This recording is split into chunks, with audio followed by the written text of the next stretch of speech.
Hi guys, it's Mark from the RCPatapouf in France, and we have here on the Workbench the real brushless Raminator. This is a shootout, it's just a joke. The Raminator brushless conversion system official is an ADAS system in a 40 kilogram car with 80 pounds, ADAS in 80 pounds. That's like driving a 1/8 kilo buggy, because this weighs about 8 pounds, in 1S. Would you drive this one in 1S? No one would do that. You're gonna tell me, oh, it's nuts, you're crazy, you have no power, you overheat the battery, you're gonna kill something, and you have underneath you have power from 0 to 10,000 RPMs. You get full power, and then it's nothing. So we can put a bigger gear on there to have a little bit more top speed, but you're gonna kill the battery and heat the motor. So that's also the fact why it's crazy for me to drive ADAS in 80 pounds. It works because of the clutch. The clutch system is nice, but I can only tell you, put instead of the 500 kV SSS 240 SSS motor in there, using a Flyer 4220S ESC. You even can drive it 20S, this 240 kV, and drive 60S. Use 60S with this motor, and you want to see you're gonna drive same speed. 500 in 8S equal 240 in 60S, but less heat, less amp draw, no stress for battery, longer runtime. That's the nice thing on that. But we go for a real brushless setup. That means no clutch. We have here two motors directly on a main gear. The difference is with the clutch you have only the gear reduction stock. We go for a main gear more. That means we put less stress in the transmission, so we can go higher on RPM output motors. We have 360 kV motors, and we drive it ATS. ATS because it's easy. 3.6S battery. We can drive it only 12S, and we can drive it 20S.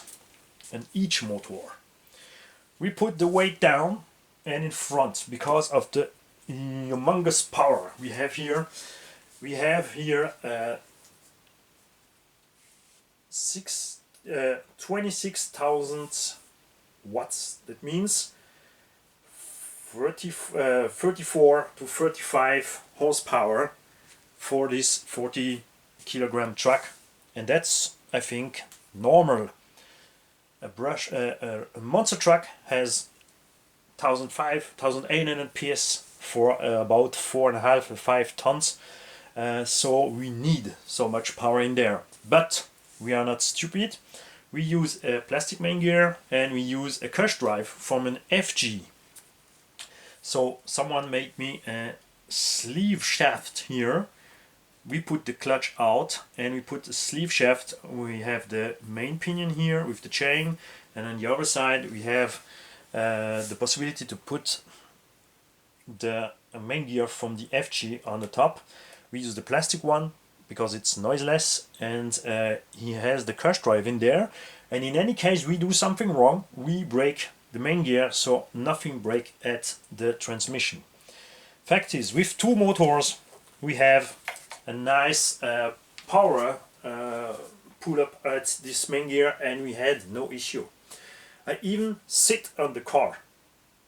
With, on the first run we drive only set up at the speed from the stock 2-stroke Raminator, and we reached with 5,060 milliamps battery 40 minutes runtime. That was a full runtime with only one set of battery, and at the moment I sit at the top from the truck, and I hit the throttle, the truck goes forward without any shattering or cogging, and he goes to his top speed like I was not on the top. My weight is 90 kilograms, that means 190 pounds. So yeah, no, I'm not big. but I'm still heavy. Because like the Raminator transmission, it's quality. So we are really happy with that.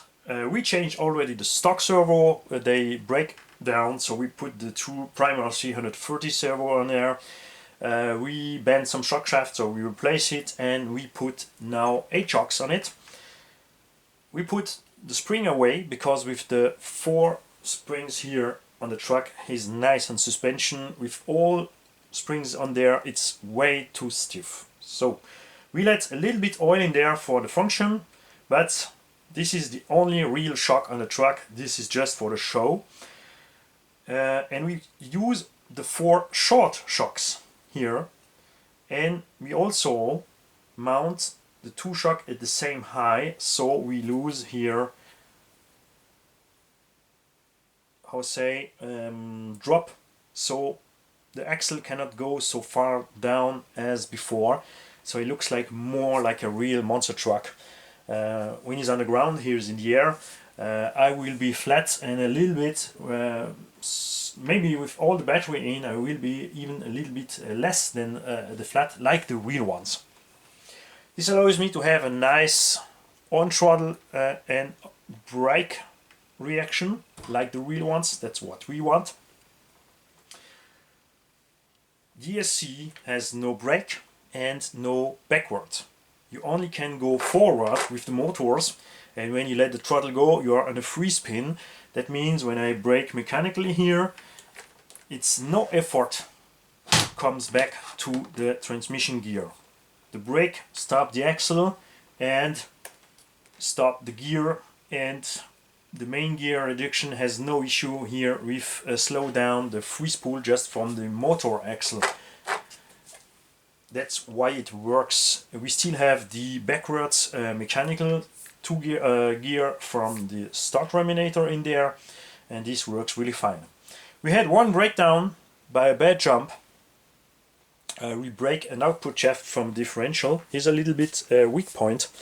It's really thin here. If you look in the front, this is the CVD end. It's really beefy, and then you go here for a smaller part with a screw before. This screw comes a little bit untight. We get some free play in there and we break it.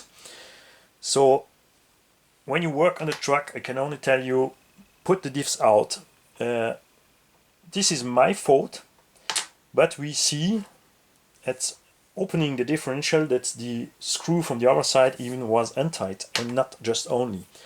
We have here 1.5 hour runtime, and all the full screws from the differential comes out, because stock you have no Loctite on it. So it was good that we break that, because if we not had break that, we don't have check out the differential. We continue to drive and we would had differential brake front and rear, because in the front the oil was already out, but a little bit was still in the diff. But in the rear, after that I decided to open also the rear one, and as I open it, we already had 1 millimeter free spinning from the screws begin to be a little bit bent, and all the oil was out, and the little oil who was still in the differential was already burned out. So that's what I do. I put a little bit 1 million tick oil front and rear in the differential to spin a little bit less, and retie all with heavy Loctite to have no more issue with that. So next one gonna be the first one with this setup of suspension. I'm not gonna drive 2x 80s. I'm gonna go just for 60s, just for a cool run to see if it'll work, because the owner of the car would like to have a little bit more top speed. So let me come back at the beginning. The first run we drive it only 30-35 to see if all works fine, and if you break nothing at the transmission or so, or the main gear, we have no issue. At the second run we try with one only motor. We reach a little bit more than 50. With one motor and ADS 5000 milliamp, we reach a 4-hour runtime. What's pretty good, because with the two motor we are not faster. That means With the two motor we have really room for go faster, but this is a monster truck. We not want to go really more fast, just a little bit.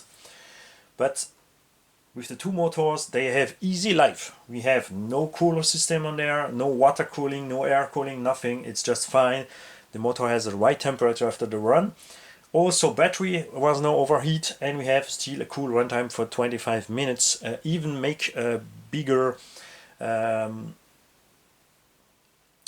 runs. We go in a flat field, we drive at the first fourth run about 100 meter in and back and in and back, and was really no issue. So in normal condition, in a smaller area with some jumps, you still be able to reach 30-35 minutes runtime with such type of setups, and that is what we want. We put one set of battery in, 3 6S in front, 3 6S in the rear, and run 30-40 minutes, and that's it. So we are happy, because that type of car, if you put one set of battery, 2, 3, 4, like we do, and at the Traxxas or on the Armas big scales, would be an issue for the mechanic. You have to drive it gently, take care of the car. It's 40 kilograms, it's really heavy, so all what you do wrong on the throttle or the brake or a wrong jump gonna be a mechanical breakdown like at the real one. That's the gameplay. If you buy something like that, you have to know it. It's normal. We are not mad because the shock shaft are bent themselves after 40 minutes, even if it was a little hit. We are not mad because we break an output drive shaft. We had fun with the truck, and we don't expect the truck to not break. And it's not because it's big and it's alloy that it's super heavy tough. We drive it to have the fun, to drive like a real one. The real ones are not top in speed, they have just the ability to make nice jump with small and short distance for do the jumps and the tricks, and that's something I want to reach here. So with the 8 shocks mounted this wise, also we have less side roll effects. I was happy with the original just 4 shocks and full suspension travel, but the driver from that was not so happy. Want to have a little bit better reaction in turns, but we was also on the grass. The grass surface is clearly not the best for these trucks. The best surface is sand. So I gotta make a cool run in the grass. I wait until it's dry out there to not put a ton of mud on the truck, and I'm gonna drive with 260S only, just for check out if all works fine with this bigger pinion gear in there. And if it's okay, then I go to put this in the car and drive to the owner in Switzerland, and we're gonna drive in a smooth sand surface. And so if you want to do that, just mail me. We have something in France who do the parts here, really not too cheap. Then all you have to do is to buy 2 motor, KVU1 360, 500, 700. You can put the 70, 120 ones if you want bigger motors. 2 fly RC from Rafa Mamba on eBay. That's all you need, and then the amount of battery you want. How I say, I can drive this with 5 4S bashing 5000. That's really cheap battery. 5 in the front, 5 in the rear, and you have 20S, and this truck will reach easy 70 kilometers an hour. It's no joke. I can push this car with this setup, with this power, 200, but no point to do it.